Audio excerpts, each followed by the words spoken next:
Hi guys, and welcome back to my channel. My name is Bree, and if you do not know me, I would love for you to hit that subscribe button. That way you can see more of my videos. Anyway, today's video is going to be just to talk with you guys on where I've been and what I've been up to and why I have not been on YouTube, because I'm sure you guys are wondering, Bree, why haven't you been on YouTube? Where have you been? What's going on? When are you coming back? And I am here to answer those questions for those of you who are wondering. Now, the first thing you're going to notice is my bed. There's a lot of stuff on there because I'm in the current process of moving. And I think before, I just had so much stress going on in my life that I didn't know how to tell you guys. And I feel like now that I'm kind of getting myself together, I feel like I now know how to tell you guys in a way that you guys will understand, and a way that you guys will not, get overwhelmed. So I'm just going to be talking with you guys about that. And yeah, so let's get into it. So obviously you see my bed. It is full of pillows, clothes, boxes, and if I move, there's boxes. Well, one box. The rest of them are in my closet. If you guys can see, there's boxes all along the shelves of my closet and on the floor. So, when I was younger, I always grew up in a house. Right now I live in an apartment with my mom and my sister. And I lived in a rather small house. I don't really know the square footage, but it was rather small. And then we moved into a bigger house. It was about 3,400 square feet. And that's a pretty big house, including a kitchen, a living room, a family room, a dining room,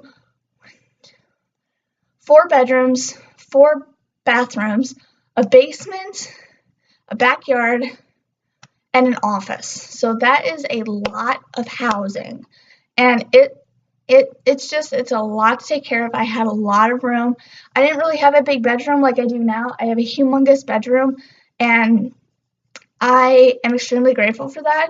But when I was in my old house, I had a lot of stuff that I didn't really know what to do with. It was mostly from school and activities when I was younger, and we mostly kept that in the basement. My stuff when I was a child and stuff like that. So imagine if you guys live, and if you guys know what a 3,400 square foot house is, that's pretty big. And imagine combining that into a less than 1,500 square foot apartment. That's extremely tough because we had a dining room. We don't have a dining room in this apartment. We have a kitchen, a family room, and the bedrooms and the bathrooms. That's it. We don't have an office. We don't have a backyard. We don't even have a driveway. We have a garage, but that has all of our furniture in it. The dining room, the living room, some of the basement. We have my old toys in there when I was a kid, like American Girl stuff, throwback to all those American Girl days. We have it in storage boxes, so we have not been down there in over 2 years because that's how long we've lived here. So it's probably covered in dust and all that. My mom's china closet is down there with the dishes. Excuse me, my great-grandmother's china, great china is down there. And it's extremely scary to know if it's broken or not. And just imagining having, this big house and combining it into a apartment is just so incredible. It's just like, oh my God, what am I going to do with all this stuff? And I thought, oh, this is going to be fine. We're going to have enough space. When we got to the apartment, we're like, oh my God, we don't have any room. The hallway is crowded with picture frames from our old house. And then we had my grandma move into our apartment because she was extremely ill, and we had her bedroom in here. So then we had to move my sister into my bedroom, and my mom had to go into my sister's bedroom, and then my grandma went into my mom's bedroom. and it was extremely tough. We had more furniture than you can ever imagine. I was just like, oh my God, I cannot deal with this. So imagine having almost two houses combined into an apartment. That is so, so stressful. Like, I had been through so much, so she lived with us because she was extremely ill. She was 95 when she moved in with us. And then she had dementia, so she didn't really know how to take care of herself. And she was old, she was very elderly. And so we need to help her. And it's hard when you're 95 years old. It's hard to take care of yourself. She had a puppy. Imagine taking care of a puppy when you're 95 years old. She had a Chihuahua. Imagine that. Like, that's really, really, really hard to do. So she had moved in with us. We had to get rid of the dog. She's with someone that we know very well. Puppy's fine. She's doing well. So in 2016, on February 4th, on Kaisley, my new baby cousin's first birthday, my grandmother had passed away, and she was 96. And she had a rather hard going. She had gone into hospice, and it was extremely tough for me to deal with that. It was hard for me to deal with the fact that she was struggling so much, and the fact that she was not going to make it. If you guys don't know what Coumadin is, it is a medication that when elderly people are on it, usually they have to be taken off of it. And once they're taken off of it, they either A, have a stroke, or B, they have a heart attack, and they have to go into hospice. When you go into hospice, my grandmother, they told us that she would maybe last 2 weeks. It's rare to last 3 weeks in hospice, and she lasted the full 3 weeks. And she couldn't swallow, she couldn't eat, she couldn't open her eyes. But luckily, she did open her eyes once, because I had a dream that she had opened her eyes, and I told her then. She opened her eyes for me, and that was really amazing. I was crying. I was happy. We were all crying. We were like, oh my God, she's opening her eyes. She kept them open for 3 minutes. It was really amazing to get to see her eyes open. And I felt really, really happy that I got to see her, and she got to see me. And I miss her like crazy. And I know she's not, suffering anymore. But she was suffering so much that the day that she had died, there's something called a death rattle when you're in hospice. They may call it something different when you're in a different state, but in Illinois, at certain hospices, they call it a death rattle. And they had called us and said, hey, your grandmother's in a stage called a death rattle, and that's usually the time when they say they're going to pass that day, and it's their time to go. So we had gone down there, and she had passed away at 7:27 p.m. So it was rough. And my Uncle John, her son, was coming down. He missed her by 20 minutes.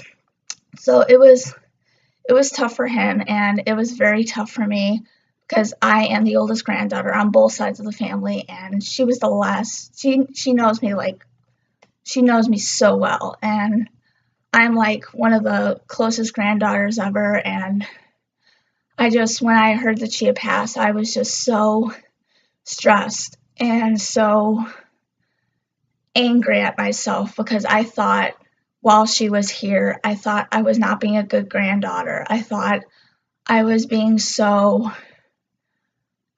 frustrated with her dementia, and I thought I was being so impatient with her. And I just thought, I'm a terrible granddaughter, but I know that I wasn't. I know that I was very stressed out, and I knew that I was very, upset with what was going on.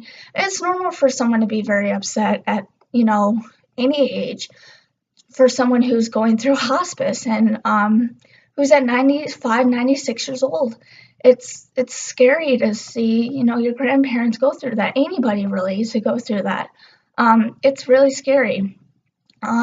So that is part of the reason why I have not been on YouTube in forever, because, I have been just so stressed out thinking about her, and I didn't really know how to tell you guys because it got to me so bad, and it troubles me to have to talk about her because she's so special to me, and she was my last grandparent, so it was really tough. And we're going back east to bury her, and in like a month, so I'm very nervous. I'm very anxious, so I'm not, excited for it. Of course I'm not. I'm very sad. I'm not, ready for another funeral. Last funeral I went to, it was hard, very, very hard.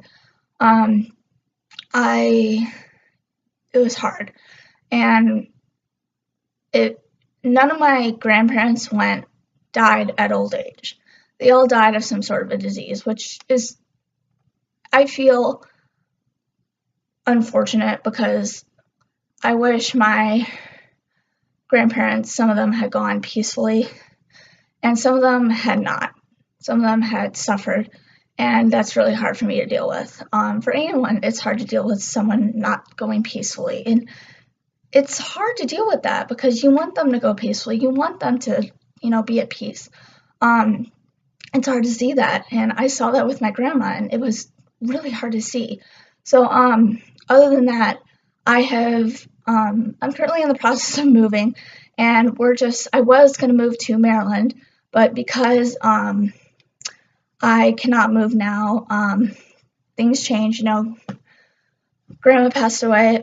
We are not going to move to Maryland, and because I am going to continue school here in Illinois, I'm just going to stay here for a little bit longer, and hopefully things will get a little bit better. And I just thought, I would share that with you guys because I feel like you guys have the right to know, and I didn't want to hold it back from you guys. I know it's been, a couple months. I needed to get myself together. I think I just got so overwhelmed that I just needed to take a step back and take a break.